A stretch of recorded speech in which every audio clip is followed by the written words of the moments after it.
Hello, everybody. On tonight's episode of Backseat Quarterbacks, I am joined by Gregory Salina and Darren Soar as we go over all the upcoming action in Week 12.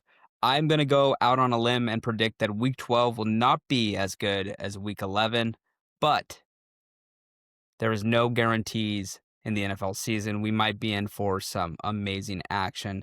The Chiefs' back is up against the wall, and they're playing the best offense since the 2007 New England Patriots and 2018 Kansas City Chiefs and 2013 Denver Broncos, basically. So we might see some fireworks this week in Kansas City. It's a big week for them and the Colts. I'm going to be brief on the intro. This might be a quicker podcast. There's a lot of bad games, and the boys are ready to eat their Italian cold cuts. So we're going to try to zoom through this. Darren is a hungry man. He's big hungry. That's his nickname. And Greg is always trying to eat Italian cold cuts and pizza and spaghetti and lasagna and all the goods. So without further ado, here are the fellas. Darren. How you guys doing? You doing, Greg? Good. I got to visit Cody, Wyoming this week. Yeah. Rodeo I thought you were in capital of the Riyadh. country. What's that? I thought you were in Riyadh, Saudi Arabia. No, Saudi Arabia this week. But yeah, I got to visit the Buffalo Bill Museum, which was very cool. And yeah, Cody's a hell of a town. Had a good time. Yeah. Rodeo capital what of the it's country. That's true, Darren. That's Yeah. true. Mm-hmm. Yes. In You're summertime, very they have cultured. rodeos, I think, every single night there in the summer. Yeah. It's every single night. It's actually wild. And the Buffalo Bill Museum, who our beloved R.I.P. Dick Cheney was a trustee of, is actually incredible.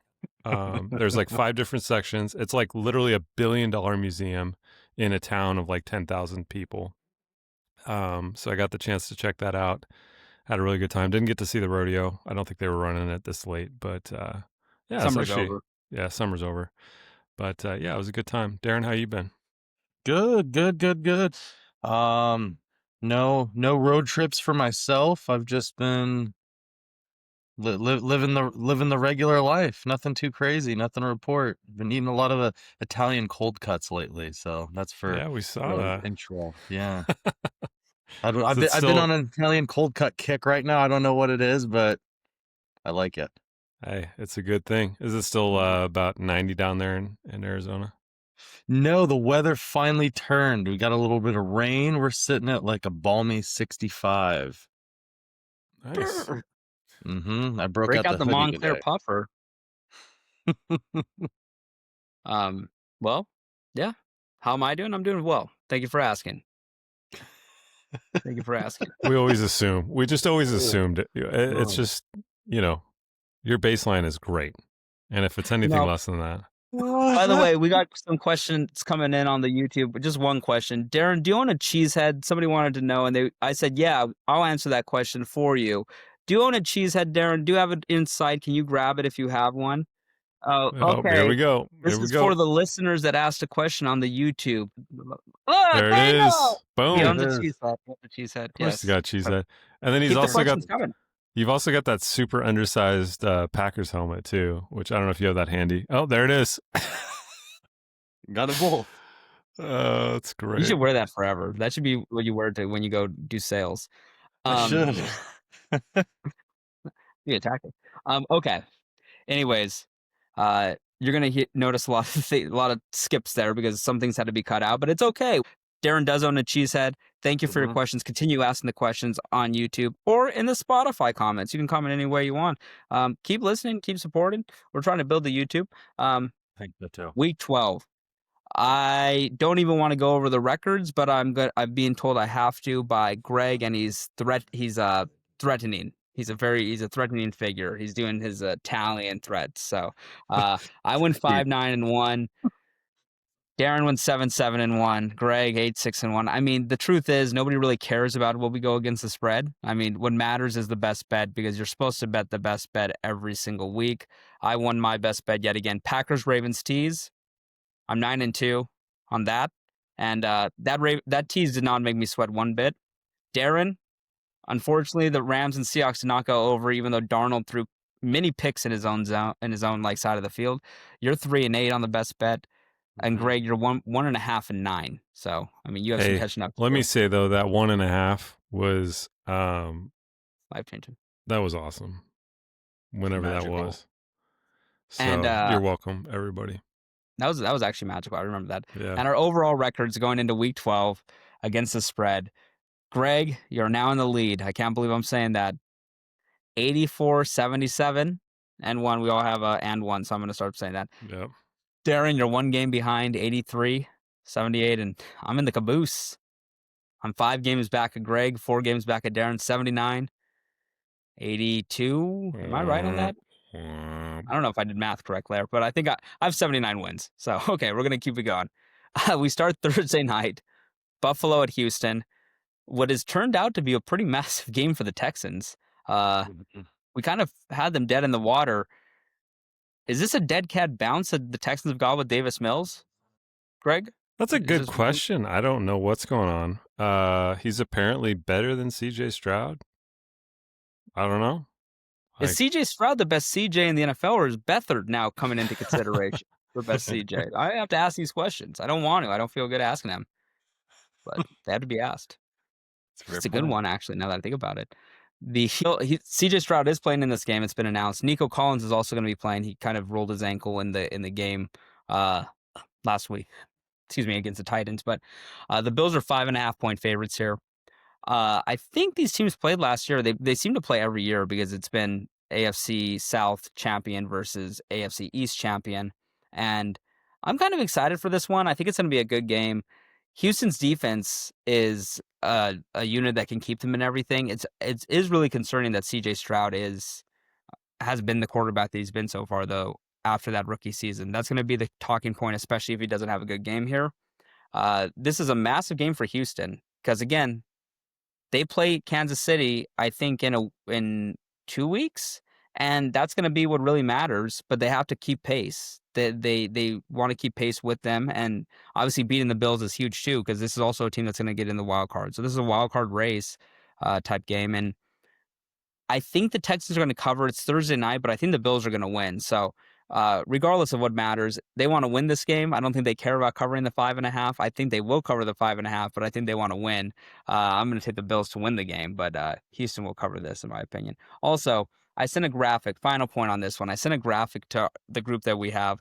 It was a Snapchat memory about wins and losses from the 2021 NFL draft. It was when Mac Jones was a rookie.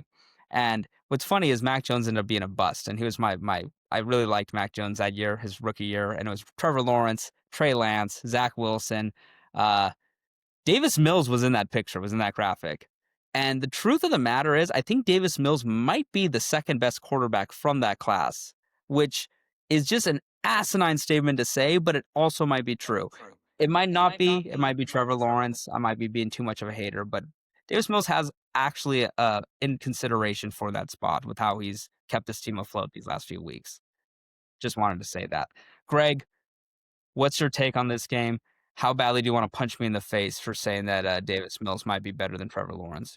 Just punch me, dude. Just give me a punch. I don't want to punch you at all. I want to punch Trevor Lawrence in the face for all the money he's lost me over the last several years.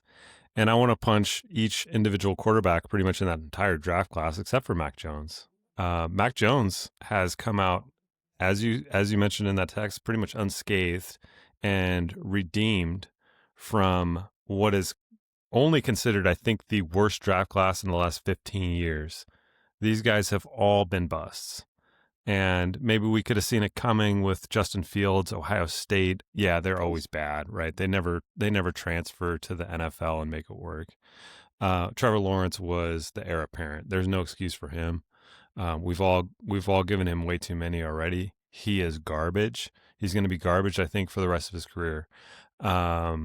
But Davis Mills, it's been fun to watch the little resurgence with Houston here. I kind of actually wish he was starting this game because I think he's been the hot hand there with the Texans. I'm going to go the other way, though, with Buffalo. I think that the urgency for this team is apparent. The issues on their defensive side are well established. I don't know how that gets fixed, but I just feel like Josh Allen is going to put up enough points to get some separation here and cover the 5.5. maybe win this game by a touchdown. So I'm gonna go ahead and fade Houston a little bit and take the other side.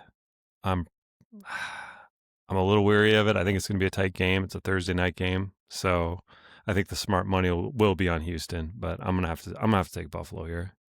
Darren, what are you thinking? Yeah, no, I think I'm with you, Greg. I'm on Buffalo here.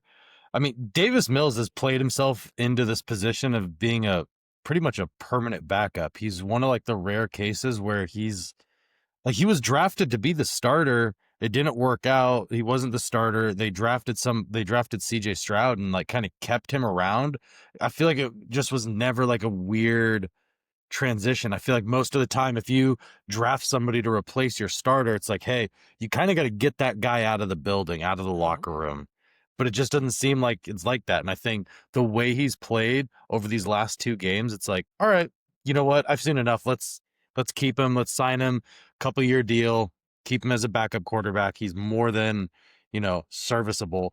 Maybe he wants more than that. Maybe he wants another crack to be a starter somewhere else, and maybe that's not what he's after. But I mean, I think if he wants it, the job is his to basically be a permanent backup in Houston, which honestly, not the worst gig in the world. So, with all that being said, with that rant on Davis Mills, the Bills, I think, will cover fairly comfortably.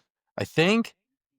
It seems like they're a little week to week. I don't entirely know what I'm going to get from Buffalo from game to game, but I think I got to trust Josh Allen here, even on the short week. And these Thursday night games have tend to be a little uglier than what we've kind of originally thought. But I think Buffalo will be able to cover here.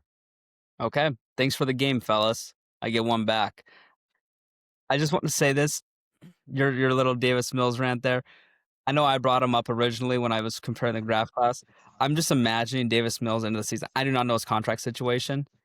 He goes into his agent's office, say he's a free agent. He started previously at 2021 and 22. He started 26 games. He was 5-19-1 as a starter with 32 touchdowns and 25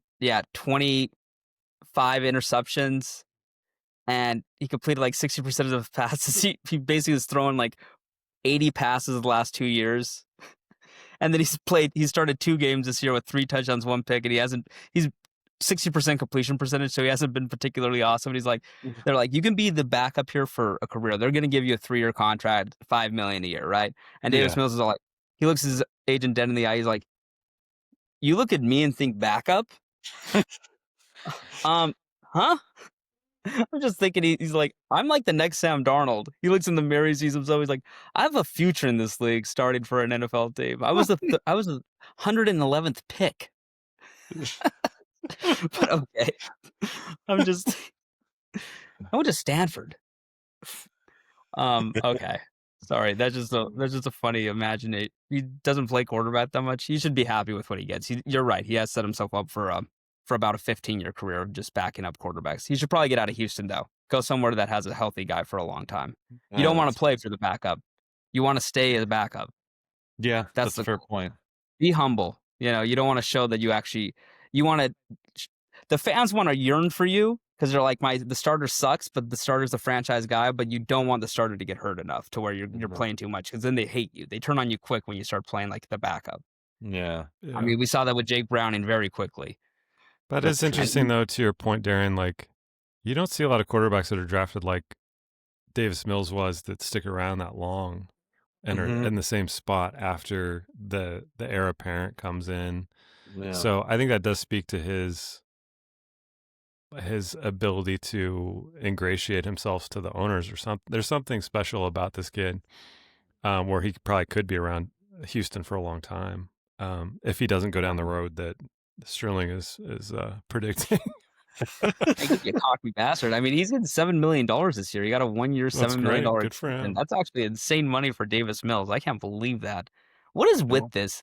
It makes me really hate the CBA on some of the. I get very, very pro owner when I look up some of these contracts. Look at the NBA contracts on like Rui Hachimura, and you're gonna just get pissed off. No offense to Rui, I know No, Gonzaga. hey. Rui gets Hey, paid what okay, he tell gets me paid, about it. homie. He gets paid what he gets paid. Look up Luol Deng's career earnings, and it's gonna just make you Okay. you're gonna get very angry very quick. Yeah, maybe that, but not Rui. Not Rui. Well, he's fine. Okay. I'm on Houston. You're on the Bills. Let's do there's 3 good games this week, not counting the primetime games. So we're gonna go through them in order. I mean, Indianapolis and KC is the game of the week. Has a chance to be one of the games of the year, especially with the implications if Kansas City does lose. And that's not from a hater standpoint. That's just in general. It could be like a real like death blow to their playoff chances. I think none of us are gonna pick the Colts here. We might pick them to cover. I think all of us are gonna pick the Chiefs to win this. I cannot believe we've talked about this ad nauseum. Darren and I talked about the Chiefs a lot on that podcast on Sunday. Greg, you and I have talked about the Chiefs. Literally, most of our conversations in life since I've moved here to Spokane have been about the Chiefs, and you've been talking me off cliffs. We've gotten fist fights almost over it. But it's. I'm trying to not be a like a doom and gloom guy about their chances of actually missing the playoffs, but this is a game where I could see them definitely losing with how Mahomes has played the last few weeks. I'm going to pick them to win. I'm going to pick them to cover because I just don't see the Chiefs losing big games against AFC teams ever when it matters most in the last half decade almost, basically. I mean, the What last about 3 last years. week? Huh? What about last week? That game doesn't really matter when it comes down to it. This is the game that matters, right? Sure. Like this is the game that actually will determine if they have a chance at the playoffs. Last week was a division game. Do they need to win the division? No. They've gone on the road before and made the Super Bowl. So I'm just saying this is a game that actually, if they lose this, their playoff chances will go from like I think it's 55% in the algorithmic, like however they deduce this, to probably down to like 20%. And that's even being nice because they'll just say this is the Chiefs factor. They need to win this game. They need to get to 10 or 11 wins to make the playoffs, especially since these tiebreakers are against them. I'm going to pick them. I'm only going to pick them not because I think they're better than the Colts. I think they're worse than the Colts. I'm going to pick them because of Andy Reid and Mahomes and the fact that when it comes to big games, they've given me too much history of both trauma that I'm working through in therapy and also just the aspect that they win these games even when their backs against the wall, they typically win these. They've lost 3 big games in the 4 big games in the Mahomes Reid era. The AFC Championship game against Brady and Belichick and the Pats, the Super Bowl against the Bucks, the Super Bowl against the Eagles, and then the AFC Championship game against the Bengals. That's the only 4 big games they've ever lost. So I think they're going to win this game, and I think they're going to end up making the playoffs. So, and 3.5, maybe they win by 3. Butker's a risk. Butker has been bad. They should look at actually cutting him and getting a new kicker. I see his mind's been on other things lately. Makes sense, Harrison, but mine has too. But the thing is, he has the risk of the hook playing a factor here. But I'm going to take the Chiefs to cover and win. Greg? Yeah, I think this game comes down to a lot of intangibles. And I think the intangibles in this instance are really leaning in one direction. If you look at the perspective, okay, the Colts are coming off a bye, so they got a little bit of a rest advantage. We're playing in Arrowhead. And the idea for me, this just boils down to, do I want to take Daniel Jones on the road in Arrowhead and assume he's going to get it done? He's had a great year. I think that is completely without question. That's not going to translate here. Kansas City needs this game like absolute blood, and they're going to get it. And they're going to get it one way or the other. They're going to come out on fire in this game, and I have no doubt that they're going to cover the 3.5. They're certainly going to win the game. But you can only look at Kansas City here. I mean, they're at a point now where if you lose this game, you have to win every single game for the rest of the year. And realistically, they kind of need to win this game in addition to the rest of the games. And their season, as far as the upcoming games go, it does pare down a little bit. There's a lot of upcoming opposition that I think that they've got the edge in. But they've got to take this game, and they're going to win it. I have to go with Kansas City -3.5. We've seen this show before, and we're going to see it again. So, and you better believe the refs are going to be in Patrick Mahomes' back pocket on this one. I guarantee you there's going to be a very sketchy call or two in this game where you just go, okay, fair enough. And there it goes. Darren, what are you thinking, man? I think that the Chiefs will win this game. I think they will, but the way that they've played football this year, I can also see the Colts taking this game. So for that reason, I'm going to just take the points here. I think that this is going to be a field goal game. We're getting the hook here with 3.5. So I'm just going to take the Colts 3.5. I know it's an Arrowhead. I know the Chiefs need this game like they need air to breathe, but I just think that this Colts team is really, really good. And I know Daniel Jones is probably not, gonna keep being Superman forever. I think he's gonna kind of turn back into a pumpkin a little bit. But with their offensive line and their run game, I don't know how much that really matters. I think that that's going to give the Chiefs issues. I think they'll be able to extend drives and keep Mahomes on the sidelines by running the ball super effectively. I think it's going to be a close game. I don't know.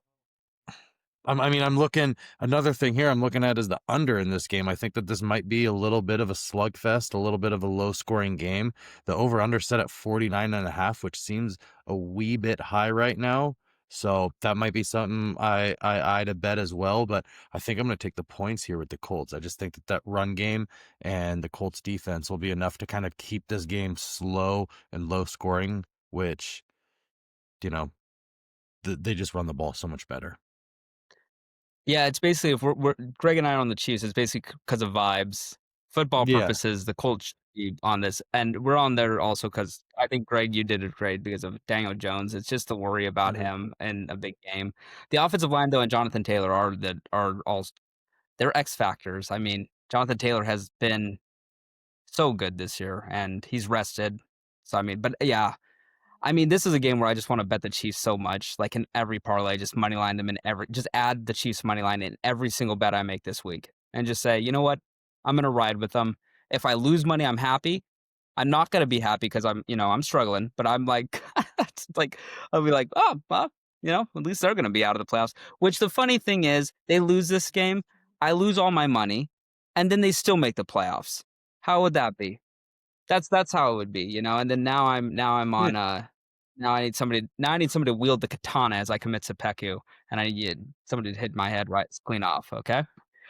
Second game of the week out of the 3, I think includes one of our favorite teams. Darren, you got your mini helmet nearby? Do you want to put that bad boy on?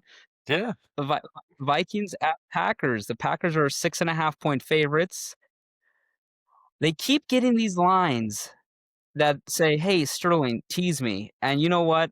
I said last week during that game where they almost lost to Jameis Winston, I am done betting the Green Bay Packers. And you know what? I'm going to bet the Packers this week in a tease of some sort because I do not trust J.J. McCarthy.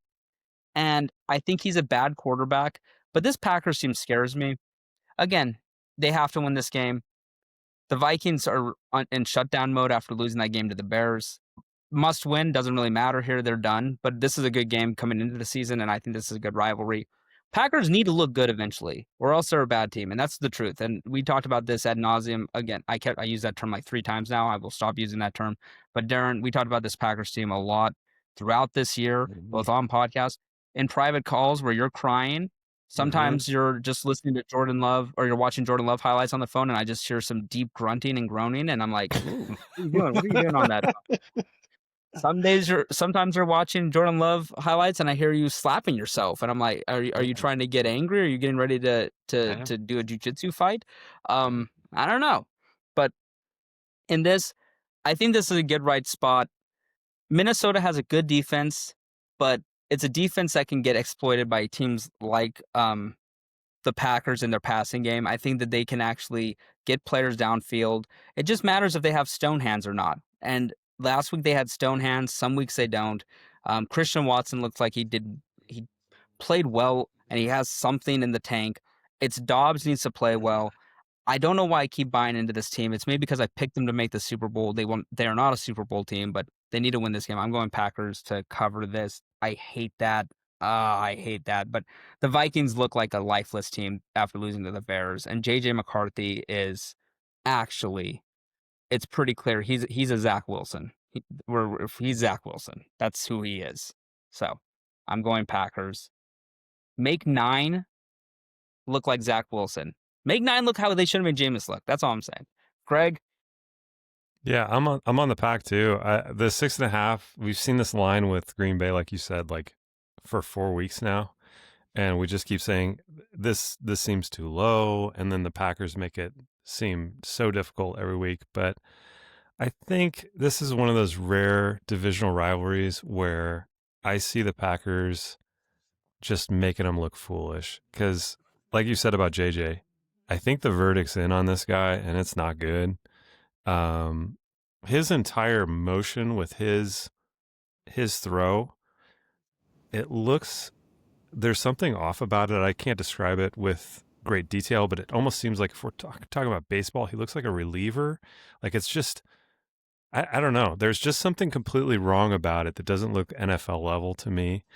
And the results have shown themselves to be less than stellar. So I'm going to go with the quarterback that I think can throw the ball correctly. The team that has a fantastic defense, a great defense on Minnesota's side too, but I think there's a clear advantage with the offense with the Packers here. Coaching wise, I think I'll probably give the edge to the Packers too. It's going to be interesting to see what happens with Minnesota's organization after this because they bet the farm on JJ. They sent Sam packing. I think there's going to be potential turnover with the GM spot. Maybe I think the head coach is probably safe for another year, but yeah, they missed the boat on this one. JJ is not what he was supposed to be, and yeah, I'm gonna go with the Packers. Darren, what do you got? Yeah, I'm on the Packers here. I know they played the Giants way closer than what we kind of would have thought or hoped for to see out of them. To be fair, there was 7 pretty egregious drop passes. I mean, half of those are completed. Those are then keeping drives alive and moving the chains. And they also had 4 dropped interceptions, like 4 badly dropped interceptions. Like if again, half of those are caught, now that's 3 or 2 additional turnovers that you're getting. That's 3 takeaways in a game.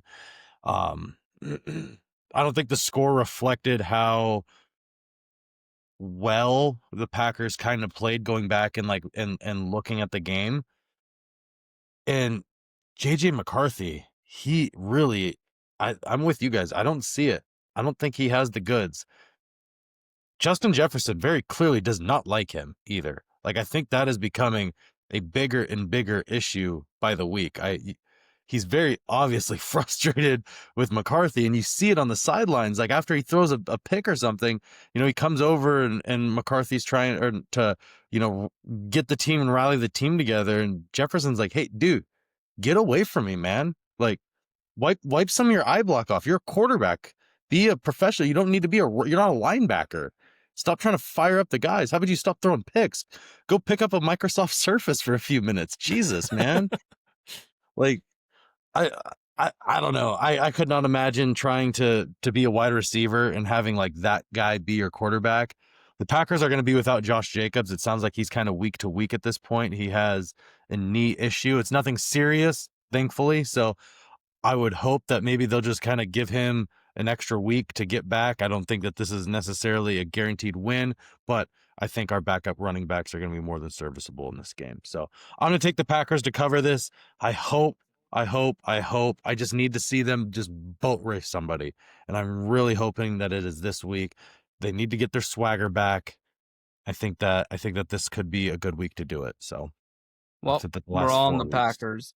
And by the way, I just noticed that I'm not recording with my mic. I'm using just my MacBook And so I could have been just anywhere doing this. I could have been walking around downtown and just doing this giving takes. That would have been funny. I could have been walking anywhere giving takes. You know what? I should take this. You know what?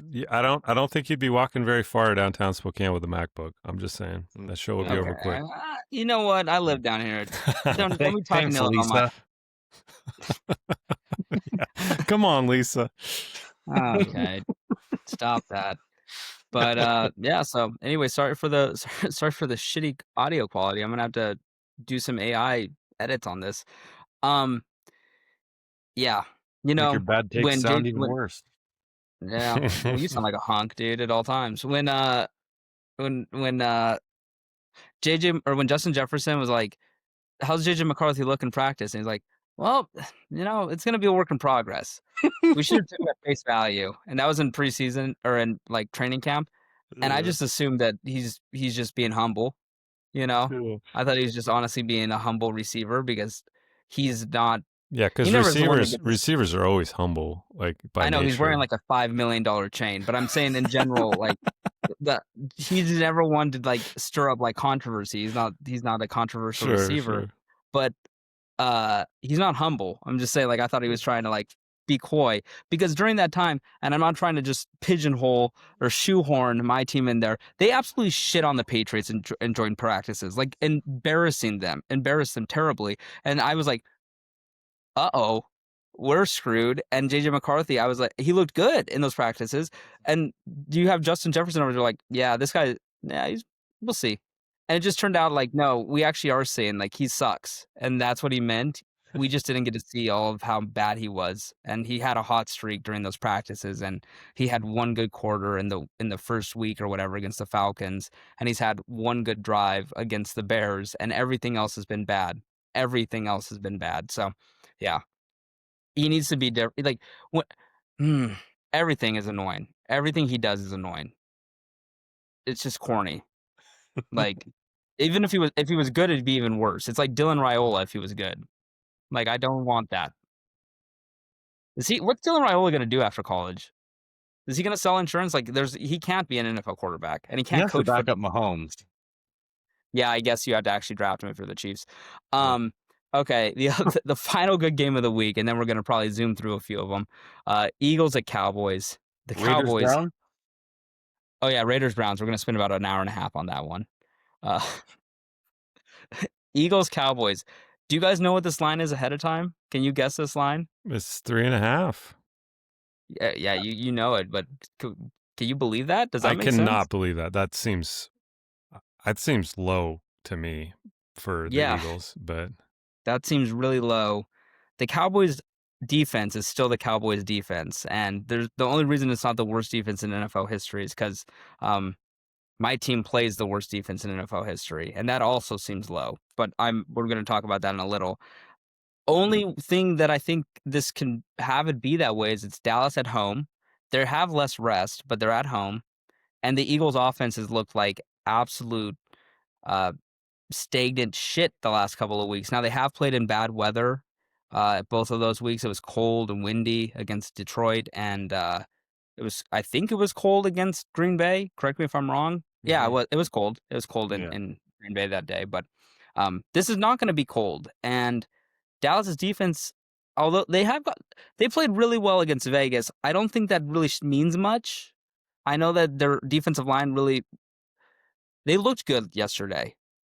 On Monday, but this just doesn't make sense to me. Dallas isn't as bad as I thought they were going to be, and it's unfortunate that I don't know what the fix is. I don't think it's keeping Micah Parsons. I'm fine with them doing that trade now in hindsight because, like, truthfully, I don't think they were going to be a contender with him, and I think it is what it is. Probably should have traded him after the season, as we talked about a lot, instead of just right before the season, so they could have. Like after the season last year, so they could have got more value and like drafted people instead of what they did here. But yeah, not going to rehash that. I'm going to go Philly to cover this. I'm not really confident in it, but again, Philly's kind of consistent.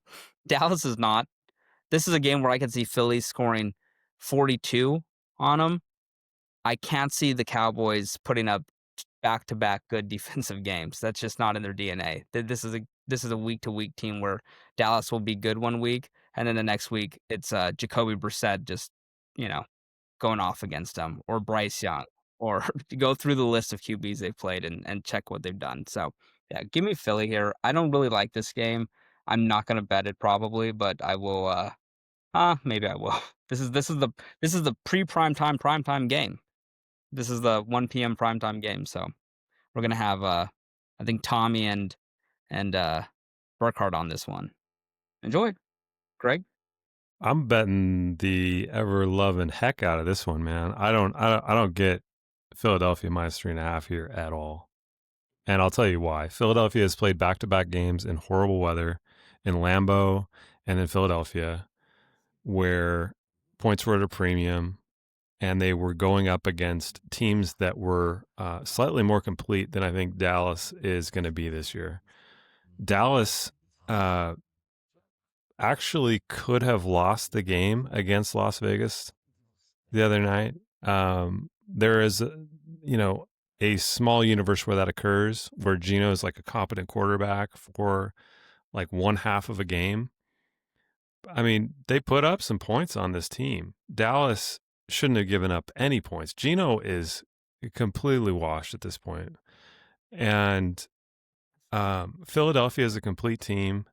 They're going to come in, get this divisional win, and it's going to be all business for them. If they score 27 points, they're going to cover this game, because I guarantee you Dallas isn't getting past probably 18 or 20.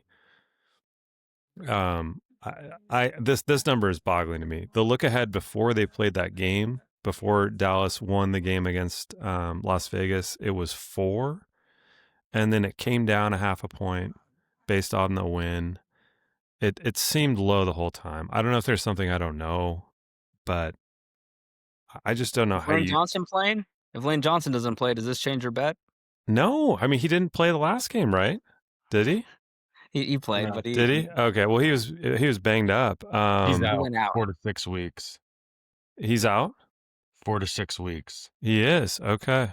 He played in the last game though. He did. Okay, and then he's now out 4 to 6 For weeks. a second. Yeah, he got hurt Okay. again. He didn't play the whole game though, did he, Darren? Yeah. He I don't came know. out. The backup must have held his own. So I think Philadelphia's Lane Johnson proof at this point, beyond maybe the Philadelphia push, whatever that thing, the brotherly shove. That was not as functional in the last game. But that had, I think, more to do with false starts.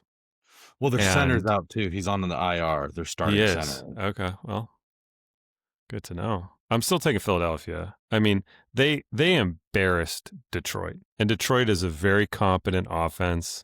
They were throwing everything they had at this team, and they couldn't get anything going. I mean, I don't know how many fourth down tries they had against Philadelphia's team, but it was like nothing could stick, and they were lucky to stay in that game to the point that they did. Honestly, they got the Jared Goff bad day experience for sure. But yeah, I'm taking Philadelphia. Darren, what are you thinking?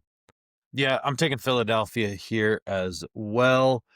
I don't know if it's going to be like as big of a or as easy of a cakewalk as what you guys kind of think. I mean, the Eagles offense has struggled the last 2 weeks.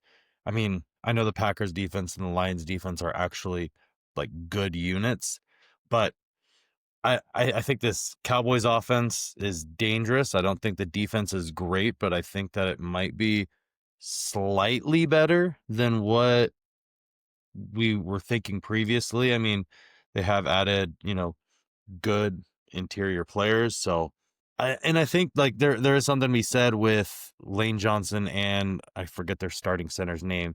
They're both gonna not be playing, so the running game I can't imagine is gonna be nearly as effective as it was, or the tush push being as effective as it. And that's a big part of their offense. That's a big part of their short yardage conversion. And if you take that away from a team, I think that really hurts them. But I still think the Eagles are far more complete than the Cowboys. So I know I just kind of went on a little bit of a rant talking about how the Eagles aren't that good, but I actually do think that they are significantly better than the Cowboys. So, and this game is indoors, which I know their last 2 games have been outdoors and cold. bad weather. So Before that game, do you think they're going to be playing? I'm going outside today. Um, a little young boy. yeah, I mean, every team's playing Young Boy now, and everybody's copying Stephon Diggs' TV celebration now that he started doing it. I mean, come on, what are we doing? Yeah, I mean, I don't think it's going to be as easy as Greg's saying, and I think you probably think it's going to be harder than I'm saying. I'm in the middle ground here. I think it's going to be decently hard. And their starting center is named Cam Jurgens, by the way. It's going to be easy. What are we even talking about? Cam Jurgens, I thought he was their. Is he the backup center? I think he's the back. I think he's originally their guard. Oh. He has I looked up their starting center and it said Cam Jurgens. He has a beef jerky named Beef Jurgens. He should have a lotion. How about that? How's that for a little comedic bit? That's but great. I'm just Willie Lampkin. That's our starting center. Are we sure about this? Okay, well, I could be wrong. I think you're right. We don't need to go over names of offensive linemen here. I know that's your kink, Darren. But we can try to figure out who the starting center is. I know that when they brought in the guy, they couldn't go in shotgun at all. They had to do everything from under center because the backup center cannot snap in shotgun, which is an issue for the Eagles and their passing game. But yeah, I mean, I'm right. We all agree it's going to be the Eagles to cover this. I think we're just under the idea that how difficult it'll be. Yes. It doesn't make sense. This line doesn't make sense. That's why I'm confused. Okay. That's about it for the good games. So we're going to go pretty quick in some of these other ones. As a recording, the Patriots are 7.5-point favorites against the Bengals. Jamar Chase is officially suspended. That just came out just 10 minutes ago. The what's it called? The suspension was upheld by Jordy Nelson was the guy that actually upheld the suspension. He was the appointed person that arbitrated that suspension, which is good. I'm happy that he's suspended, not because they're playing the Patriots, but I think if you spit on a player, that's a good precedent to have. You should be suspended for at least one game. I would actually go higher than that, but it's good that in the first week of the season, it was a suspension basically, and then this is going to be a one game. Don't spit on people. That's like the most disgusting thing you could do outside of, other bodily fluids, maybe throwing shit on somebody or pissing or other bodily fluids. We don't need to get into the What other bodily fluids are there? Greg, come on, man. We know. Italian whipped cream. So there's no Jamar Chase in this game, and the Bengals actually are the worst defense I think I've ever seen in my life. And right now, you can get Drake May in second place for MVP after Stafford. I'm going to be honest. I'll be disappointed if he doesn't have the best game in the history of football on Sunday. That's my expectations. I'm expecting the best game in the history of football against the Bengals defense. He shouldn't play in the second half. That's what I'm actually expecting. Let Dobbs play in the second half, and so that will squander the best game in the history of football. But this should be basically a bye week before a bye week because they haven't had their bye yet. Just take care of business. 7.5. This should be a 10.5, honestly, I think. And they're going to cover here. This is an easy Pats money line, Chiefs money line, stuff like that. Pats money line, Chiefs money line, Packers money line. It's going to be dumb what I do here with all these bets. It's going to be another week where I'm going to be stressing because what's going to happen here is they're going to take Drake May out and then Dobbs is going to throw like 2 picks and then they're going to bring May back and it's going to be stupid. I'm already prepared to be pissed off, but this should be an easy win. They should cover the team. Everything should be easy. This Bengals team is worst defense in the history of football. Greg? Is this at 9? Sorry. It went up already? Well, I had it at 8.5, and I think it moved to 9, but I could be wrong. It's 7.5. 7.5? Right before I wrote these right when we started recording. So unless it just moved up. 7.5 alive right now. Oh wow! Yeah. Okay, I'm seeing 8. I'm seeing 8.5, 9. Well, then we're giving you a steal. So we're taking it at 7. 7.5. 7.5. That's a bargain. Good Lord, you're too greedy. We're giving 7.5. You want 7? Well, I was going to take 9. I'm seeing 8.5, 9. You can have 9. 6.5. I'll take 7.5. We'll give you 9 if you like. It's not going to matter. These guys are going to just absolutely put up a disgusting number on this Bengals team.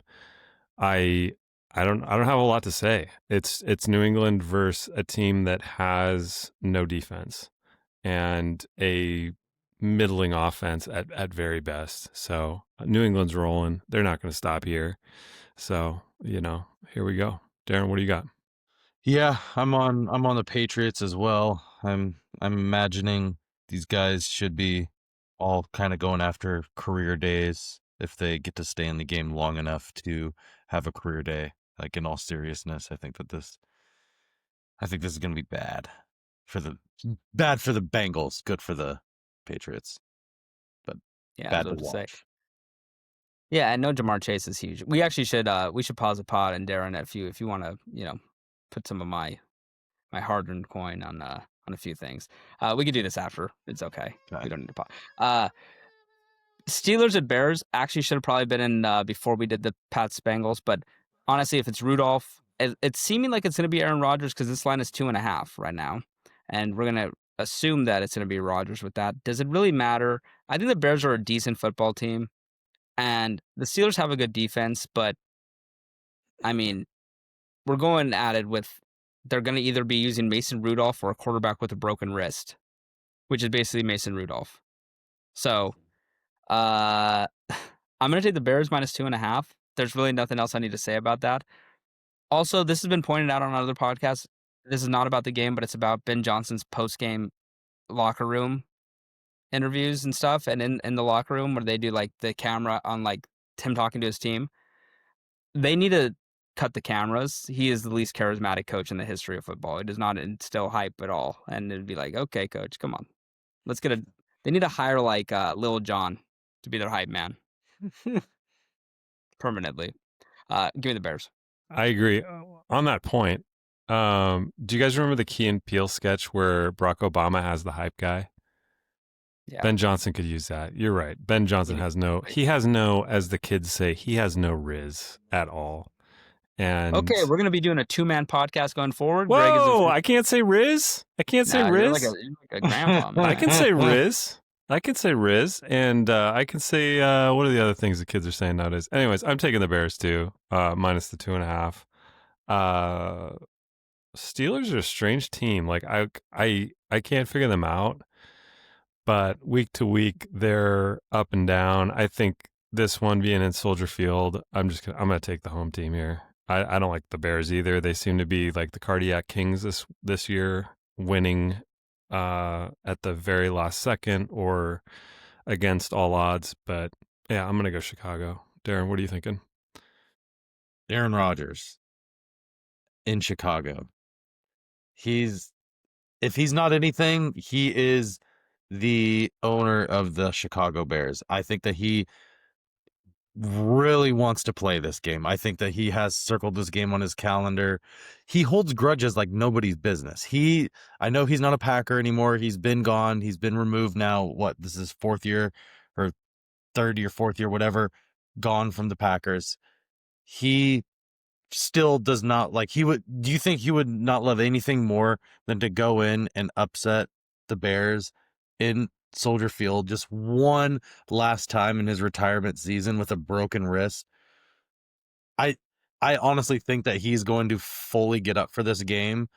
I'm going to take the Steelers here. I think that they're better than a lot of teams the Bears have played in the past or beat this year. So, and again, they are kind of this last second team of luck and whatnot. So I think that the Steelers could actually upset them here. And I think Aaron Rodgers would love nothing more than in his last season, to do that. Okay, boys, we have 7 teams in 9 minutes. Can we do it? Yeah, I just wanted to say real quick, is that broken wrist? He has a wife now, Aaron Rodgers.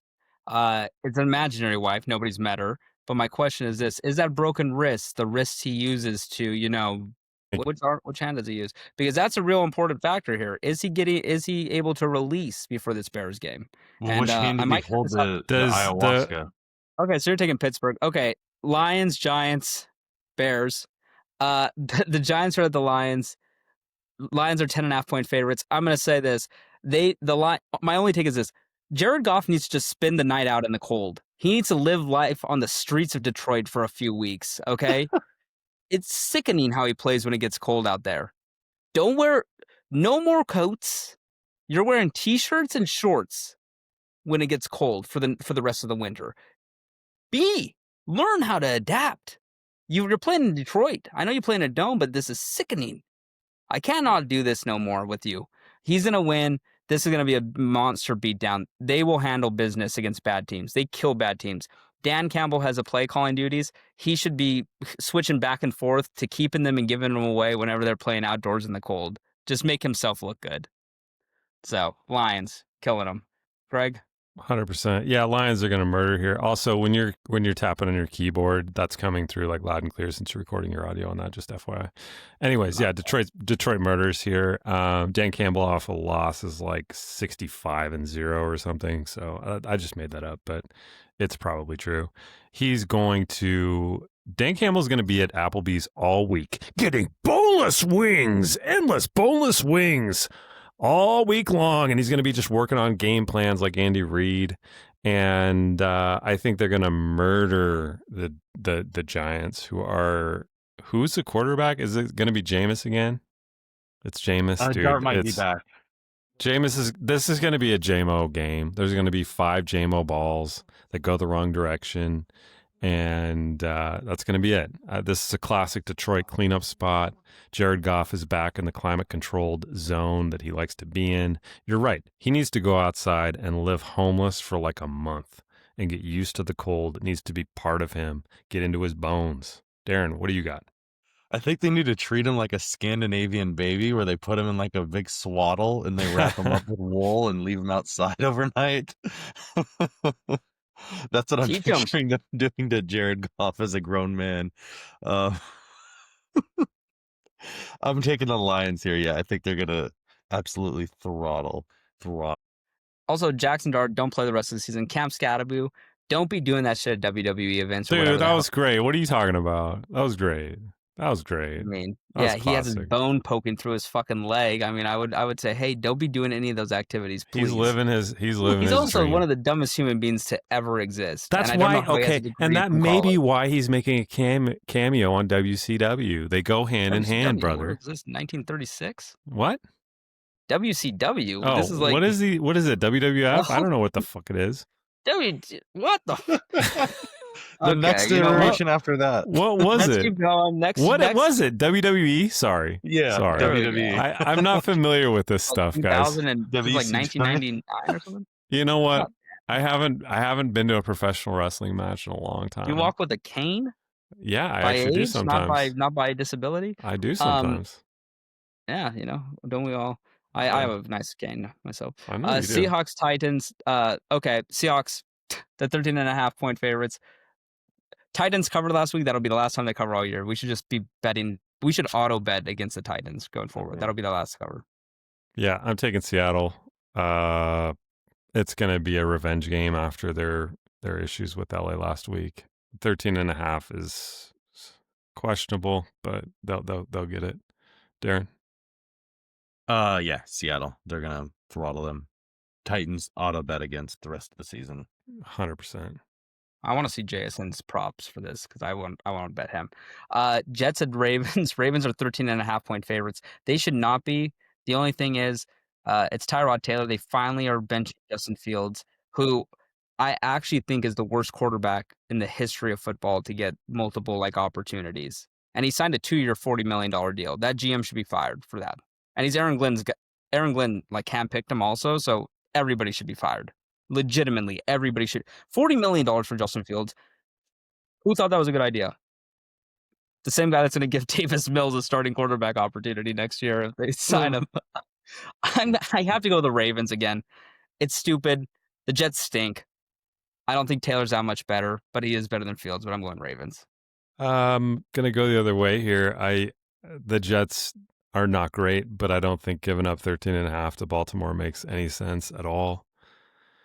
I think Tyrod is going to maybe have the potential to keep them in this game. This is one of those ones where you just have to swallow and look the other way. I'm not betting this game. I assume neither What of you the guys are betting fuck? this game, even with a tease. Just saying. Yeah, I know. I'm just saying. I think that's what Trump said at one point in his life. What's that? I mean, swallow and look the other way. Oh, Swan look the other way. That was in a different context than I I'm going to be provided. getting taken to But set. I'm going to take the Jets. I'm going to take the Jets at 13.5. I don't see Baltimore being the Baltimore we know, and that's kind of what this line seems to be based on. Darren, what are you thinking? Yeah, I don't know what Baltimore's done to make you feel like they should be 2-touchdown favorite over anybody. They almost lost to the Browns last week, like legitimately. So, yeah, I'm on the Jets here. It's just too many points. That's my thing, and I think Tyrod might give him a little bit of a bump. So, anything better than Justin Fields? Anything. 100%. What about the phrase "swallow and look the other way"? How do you feel about Yep, that? I'm gonna swallow and look right at it. Oh, I like that. I'm going to swallow and look the other way. Darren, you swallow and make direct eye contact. And Sterling, you just lose I'm a the pick. spitter. You're a spitter? I'm a Okay. spitter, yeah. Brown said Raiders. Wow, what a game. I mean, okay, let's spend actually some time on this one. Shedeur Sanders is going to be making his first career start. I want him to play into it as much as possible. I really want Coach Prime after said when his son came into the game, he shed tears. I also shed tears because the Ravens were willed to victory because of his coming into the game, and it really changed the outcome of my economic stability and my fortune. So thank you to the Sanders family and Coach Prime for having such a magnificent child. Jesus Christ. You I mean, can I'm talk. getting You can talk. emotional now Slow just down. thinking about it. I mean, I'm just getting emotional, Greg. I can't help it. I mean, his biggest problem is he gets sacked so much, and Max Crosby is one of the best pass rushers in football. Gino's biggest problem is he gets sacked too much, and Myles Garrett is the best pass rusher in the history of football, maybe. I mean, what are we doing? This is going to be awesome. These guys are going to get numbers. This is going to be a defensive bloodbath. Raiders 3.5 has to be the play. I cannot. Shedeur is the only guy in football that I think might be worse than Justin Fields at quarterback. And he's going to start an NFL game. And we're going to see a team prepare for Shedeur Sanders. And I do not think that we're ready for this with how bad he was in that limited time against the Ravens. I know the Raiders stink. Please pick the Browns. I'm serious, just pick the Browns. I know Gino's been terrible, but I promise you, I watched every snap he took. Shedeur is not ready to play in the NFL. Full stop. This guy played FCS football 3 years ago, and he got sacked 92 times in 2 seasons in Colorado. He's not an NFL QB. I'm going Raiders. They might shut him out, or they're gonna give up 7 points. I'm going to go the other way.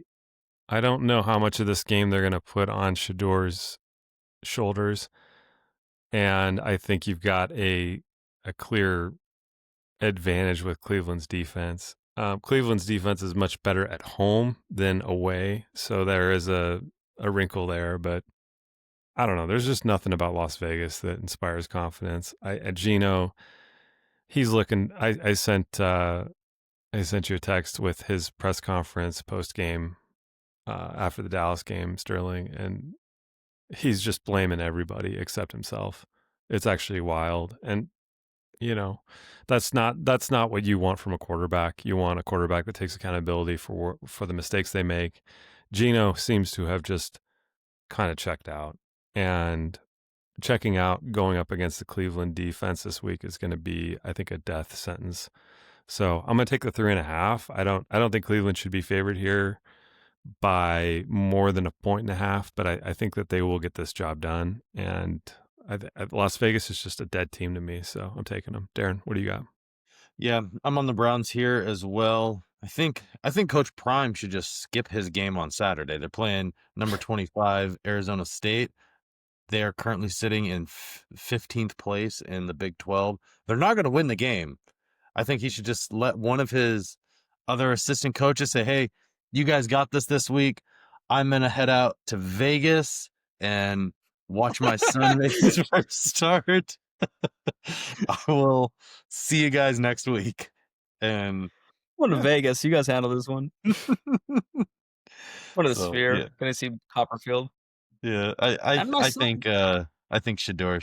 I don't think he's good, but I think this Browns defense is great.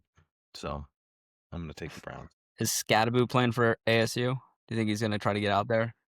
On his little cart. Yeah, maybe he plays on the card. Jaguars at Cardinals. The Cardinals are 2.5-point favorites, and I think that is free money for Jacksonville, especially in a tease. I mean, I know that this is actually a better game than some of the games we talked about. I feel bad. I disrespected the Cardinals Jaguars. are 2.5 underdogs. Oh, Just- okay. They're yeah. plus 2.5. Sorry, I wrote that Yeah. wrong. Thank you. Thank you Yep. for correcting me. Okay, well then I'm going to take Jacksonville regardless. I think they win by easily a field goal. This is still kind of disrespectful that we didn't talk about this earlier because this is actually an okay matchup. Jacoby's been playing way better than Kyler this year. He threw to absolutely no names, and I know that there was a blowout, and it was funny that he had those stats, but Kyler never has those stats, and even in blowouts. And I think Jacksonville has a pretty good defense. Again, you cannot bet this team. Dead cat bounce does not apply to them. They're always a dead cat in my eyes, and I will not touch them. But I think that they're a playoff team, and I think they're going to take care of. I think Arizona doesn't want to win games. That's why they're playing Jacoby Brissett, but he's actually balling a little bit. Maybe they should go to Kyler Murray if they're trying to lose, because I think Jacoby has given them a little too good of opportunity. He's too competent. He's bad, but he's competent. Kyler Murray is like, I'm going for the big play, and the big play's not there, so he gets sacked or throws a pick. Jacoby's not doing that. Jacoby's just, playing like a 47-year-old Vinny Testaverde, which is like, I'm going to get ragdolled, but I'm not going to make many mistakes. And yeah, just make me throw 1,000 times a game. So yeah. Craig? Yeah, I'm gonna go with you on Jacksonville. I hate this team, but I think Cohen kind of cracked the code on how to win with what he's got, and that's just take the ball out of Trevor Lawrence's hands, give it to the running back, pepper in some passes where winning where you need to provide some dynamism. But I'm sorry, I don't buy the Arizona thing. I think that that was just a strange game against the Niners. And despite throwing for almost 500 yards, they still got blown out. So it's one of those blips where you just go, well, that's interesting. Jacoby did that, but I don't think he's going to do it again. And if he does do it again, I don't think it's going to matter. I think he's still going to beat handily by this team. And I hate the Jaguars. I think they're a completely fraudulent team. My preferred nickname for them is the Jacksonville Jagoffs because that's what they are. But Darren, what are you thinking? Jagoffs, huh? Yep. Yeah.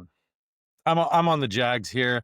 I could 100% see this being a game though that Jacksonville loses. Like this is just like this would be the most Jacksonville thing for them to do when it's like, hey, the Chiefs are going to end up losing in the early window, and then the Jags are like, hey, all we have to do is beat the Cardinals and we can be, a full game and a half up, almost solidifying our playoff spot, and they'll just piss down their leg and they'll lose the game or something like that. But outside of just saying that it's a Jacksonville thing to do, I don't really have any actual, I can't back that statement up. So I'm going to kind of force myself into taking the Jags here. And I think that they might cover here. I think if they don't cover, they're going to lose outright.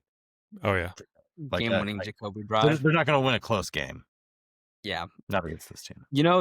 Jacksonville's going to be in your city. You should go and assault Trevor Lawrence for the money that he's lost everybody on this podcast. You should try to he'd beat the shit out of him. No, Darren, you actually would beat the shit out of him, I think. You're a tall guy and you do jiu-jitsu. You could take him. You could take him. You think he'd beat Trevor Lawrence? I think yeah, you got to pull him by the, you should shave his hair. You should take a razor and shave his hair and make him wear a wig if he wants to get considered some Clippers into the stadium. You're telling me I should storm the sideline and shave his head? We're gonna off pod about this. I'm gonna figure out where they're staying, and you're gonna do it in the hotel room. You're gonna startle him. And I think if we pass around a collection, there's going to be a staggering amount of money for you to do something to Trevor this week, and it may or may not be worth it. No jail time either. You have good judges there that do not care about crime. Yeah, they'll look the other way.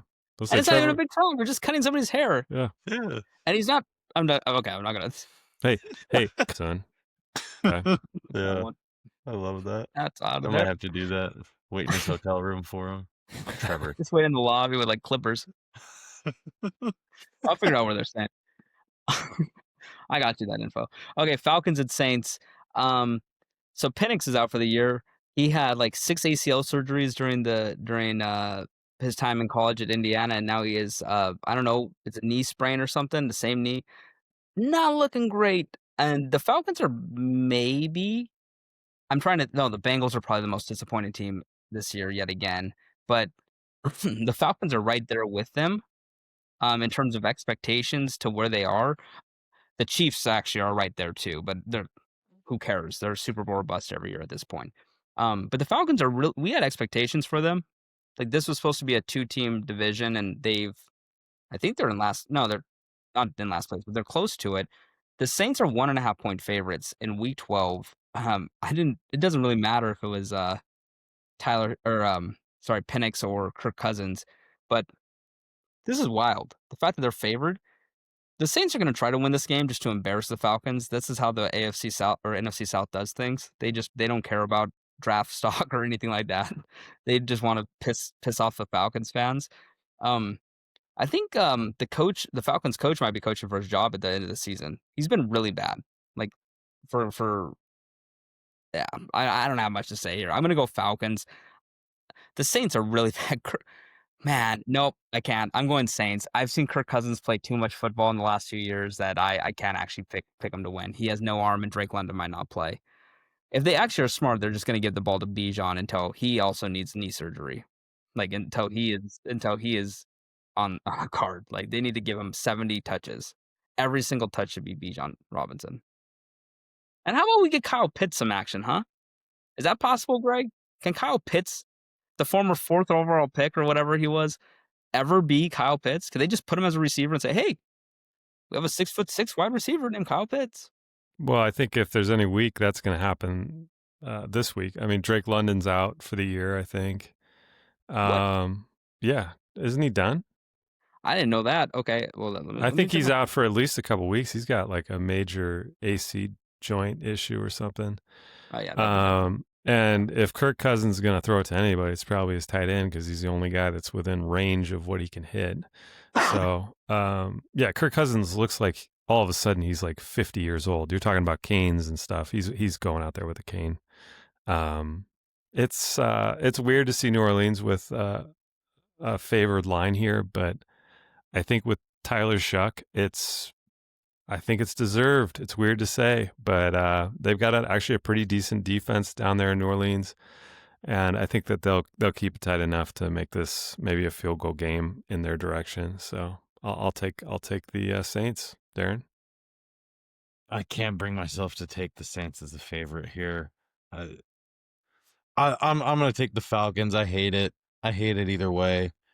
I don't really have anything on this. I think it's two bad teams. I think it's kind of a coin flip of outcomes. So I'm just gonna take the extra 1.5. That's really my entire analysis on this. I think these are both bad teams, but Tyler Shuck has shown a little bit of promise. So there's that at least, I guess. He's also a really good guy. Yeah, good dude. He's a good guy. Kirk Cousins, great guy. I don't know about that. I'm dubious. Well, he's a great guy. Shut up, Sterling. The quarterback show, follow him twice. How about you don't volunteer yourself as a backup? He's such a nice guy. He volunteered himself twice. Off me. I'd be happy the first year, and then the second year I'm on there, I'll get the fucking cameras off me the entire time. Whatever. I'd be so funny. You know why? That's not him though. He's a nice guy. He's a good guy. Yeah. He is a nice guy. He is a good guy. Up for the camera. Yeah, Sterling, you're the one guy that doesn't like Kirk Cousins, just FYI. Really? I'm pretty sure Falcons fans don't like Kirk Cousins. Vikings fans are fond of him. Okay. Aside from the teams that have paid him hundreds of millions of dollars to win games. GMs that lost their jobs, maybe. Everybody else really likes him. Yeah. I don't know. Football Maybe aside. Good dude. Ex-girlfriends probably aren't big fans of him either. I don't know. I There's don't think probably he even has an ex-girlfriend. I think he like I married the bet first you if they did, they would still probably like him. 100%. You know Thank what? you, Darren. So okay. Hey, Sterling, Kirk is not on trial here. You are, okay? I'll And put you've him on been trial convicted, sir. for fucking fraud. He's Yep. committed fraud against a lot of cities. I mean, Yeah. first class fraudster. Let's get him on trial for this. Bucks and Rams. This is a good Sunday night game. Is it though? I mean, when's the last time we had a good primetime game? It feels like it's been forever. Hopefully this is one. The Bucks should be healthy. I think they're gonna have Bucky Irving back. I think they're gonna have Mike Evans maybe back and Chris Godwin. And by the way, Mike Evans has something to play for. He has 1,000 yards receiving in every season of his career. Did you know this, Greg? I This is did. Yeah, I have heard rumblings about that. How many yards does he need to get 1,000 this year? Like What the hell just 800. came up on my? That would have been funny. That would have played out loud. I looked up Chris Evans because I was typing so fast. Mike Mike Evans stats. He has 140 yards right now, so he needs 860 yards You can do it. in 5 weeks. I think he can get that. And it starts here against the Rams. That's gonna be tough, but if anybody can, it's Mike. Magic Mike. That's what we like to call him, right, Greg? Magic Mike? What do Absolutely. you call him? That's your nickname for him? You've been talking a lot about Jagoffs and stuff and Jurgens and all that today. Whoa. Jurgens was all you, my friend. Jurgens was all you. You know, I don't know what's going on. With it has been a questionable podcast so far, and I think there might need to be some parental warnings that occur before anyone listens to this. I will say Don't that. let your children listen to this one. We're gonna put it at the end. Listen out there. Don't let your The children very listen. end. Okay, I'm gonna take the Bucks here only to cover because I saw the Rams play a game in which they had 4 interceptions, some of them in plus territory, and they did not cover, and they had a chance to lose. That's no skin off their back. They still got the win against a division rival, and this is not a division rival. And Tampa Bay has kind of been trending downward, but they're getting healthier at the right time, and Baker's still Baker. This is a game where Baker could say, "Hey, Rams, thank you for the opportunity a couple years ago that propelled my career back into relevancy. That let me replace Tom Brady because I had that two game span where I actually looked good. Thank you, Sean. Thank you for that. Now I'm here and I'm going to show you what you're missing out on. I should have been a Super Bowl champion with you guys. You guys should have kept me and not traded for Stafford." But I actually think Tampa Bay is going to cover here, and I wouldn't be surprised if they win, especially a healthy team. I think the Rams are due to drop one. I think they put a lot of effort in that Seahawks game, and that goes without saying. Every game's a lot of effort, but that was a bloodbath in terms of like hard hits and like just brute force. And I think Tampa's gonna be able to sneak one in. This is gonna be probably high scoring, but yeah, I'm on Tampa here. I think you've got an interesting point there. I like all the players that Tampa Bay is potentially getting back here. If they get Bucky back, Mike Evans back, those are 2 game changers and clearly have a potent offense. I think on the other side of the ball, though, I have to give the edge to the Rams. And the strange thing about the Seahawks game was, you got 4 turnovers. I think 2 of them at least were in plus territory, and they didn't seem to get anything out of it. They didn't get a field goal. I don't know that they got a touchdown. I don't know that they converted any points off of those turnovers. And so you end up beating the Seahawks barely by 2 points. But I think that's a pretty tough defense for any opposing quarterback to go up against. So I'm going to give the edge to them. I don't like the 6.5. I could definitely see LA winning this by a field goal, but I'm going to take the Rams. I just think they're kind of like a inevitable force this year. They're just a really good team, well coached. So I'm gonna swallow 6.5 with LA Rams. Darren, what do you got? Too many points for myself. I think I could actually see Tampa Bay winning this game outright, and if I can visually in my head picture Tampa Bay winning this, I think I have to kind of take them with the points here. Again, like Sterling said, they're getting healthy at the right time. I think that this is a game that they kind of need to get something going. They've been on a little bit of a slide here, and it's like, all right, We're healthy. We need to start to pick some momentum back up. I think that they're going to come in a lot hungrier than the Rams into this game. The Rams just came off of a victory over a division rival who they're fighting for that kind of that top NFC spot for. So I just think that the Bucs are going to come in a little bit hungrier, and I think that offense is going to slowly get back to that form that it was so early on this season. So I'm gonna take the Bucs here. I'm gonna take the points. Bucks are only half a game up on Carolina. They have 2 Yeah. games against Carolina remaining, by the way, in the season. So, but yeah, this is big game. I'm excited for this one. This should be good. I'm maybe we'll watch together, Greg. How about that? I'd be done. Feels like a Maybe we'll playoff game. Has that playoff game vibe. This does actually feel like a playoff game. Yeah. I like that. Monday Night Football, Carolina and San Francisco. This does not feel like a playoff game, but both these teams are on the outskirts of the playoffs and on looking in, because I think one of them will maybe get in. The 49ers are 7-point favorites. Brock Purdy is back, ostensibly for the rest of the year, but we'll see how he practices. Every so often, Kyle Shanahan likes to say, he aggravated an injury, and then we got Mac Jones back there. Carolina Panthers, I will not let them fool me with Bryce Young having the best game in Panther quarterback history, better than Cam Newton. I mean, that game was incredible that he had last week, and he stayed down on the field twice. He limped back to the locker room at one point. He did not get carted off. Key point: he did not get carted off. He limped back, so he was allowed to come back into the game by official rule book from backseat quarterbacks. But this is, I don't think he's going to have the same luck. I don't know what to think about the 49ers. I've watched too many of their games and too many individual plays and stuff to have no opinion on them as a team. I don't know if they're good or if they're bad or if they're mediocre. I feel kind of the same about the Packers, but I've watched enough of the Packers to know I have a feeling that they're not a Super Bowl team. The 49ers, I know they're just banged up and injured, so I don't think they're a Super Bowl team, but I also don't know. They haven't played with their quarterback enough, I guess. I know with Mac Jones, I don't think they're a Super Bowl team. Although I would love a Mac Jones, Jimmy Garoppolo NFC Championship game. Is he on their team? I don't even know where Jimmy is. Jimmy's in LA, yeah. Yeah, there we go. Let him get some snaps. That's what you want, Greg. I know you want a Garoppolo versus Patriots Super Bowl, and maybe, Drake May gets a little concussion and it's DeVito coming in, and Dobbs gets hurt and DeVito's an emergency. Don't tempt me, man. Don't tempt me. You're going to say, wife, cancel the pizza, cancel Domino's, even though pizza is Italian. We're getting bolognese. There you go. Go to the store. Second quarter, it's store time. I'm going to go 49ers here. I have no other reason. I don't think Bryce Young has 2 of those in a row.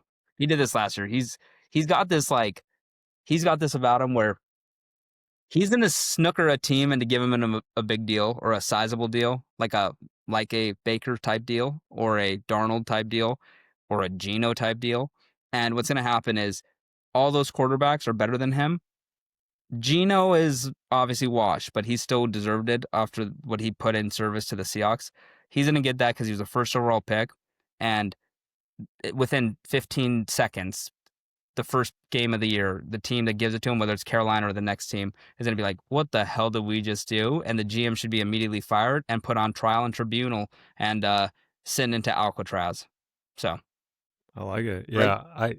I don't see Bryce getting another contract as anything other than like a 1-year deal maybe after this year. But this will be a game where it's a struggle for him. I think the Niners, like you said, they're kind of they're a hard team to figure out, and they're a hard team to define. Defensively, they've got so many injuries that they're going to give up a lot of points and a lot of yards, like we saw last week to Jacoby and the Cardinals. But they put up enough offense that it seems like they can kind of allow those things to happen.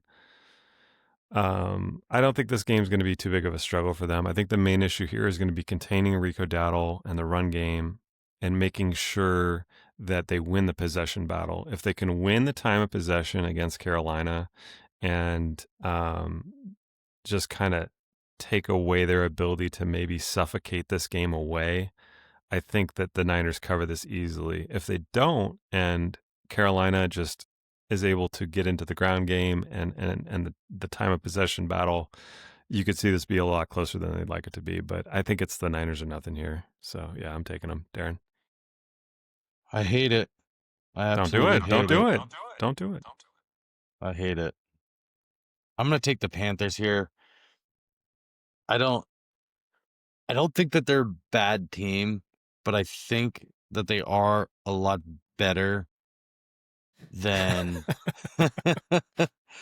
I think that they are a lot better than what most people think of them. I don't know if they win this game outright, but I think that they can keep this game within a touchdown. They have some decent victories this year. They've put together some decent games. And the 49ers have played a fair amount of close games. Now, again, to be fair, I'm not entirely sure what the 49ers are with Brock Purdy. We haven't really got a full dose of what this team actually looks like. So I could be way off on this, and the 49ers again could be light years better than what I'm kind of thinking they are. But I think that these teams are a lot closer than what the initial glance at it tells you. So I'm going to take the Panthers here. I think that they can keep this game again within a touchdown. I'm not expecting them to win, but I think it might be a little bit closer than what we're thinking. And I hate it. Okay, so what's happening is Backseat Quarterbacks is going to be a one-person podcast going forward. Greg's out for being too old, ageism, and Darren is out for being too stupid. Oh. I'm joking. Okay, you're on the Panthers, Darren. I'm surprised. Good job, though. That's Congrats. crazy, dude. I can't believe you're taking the Panthers. Panthers will win outright. That's Yeah, they means. will. They will. I mean, yeah. The easiest bet here, and I mean the best bet, I mean, I'm just going to do it right now. Patriots, 49ers, tease. There's my best bet of the week. What's the Patriots team total? Is it 29? It's got to be something. Well, it does have to be something. They have some points. Is it under 30? I'm telling you right now, I'm bringing it up. It is 29.5. Yes, it is. Give me the over. Patriots team total. Wow. I'm taking that. Darren, I will also be taking that too. That's nice.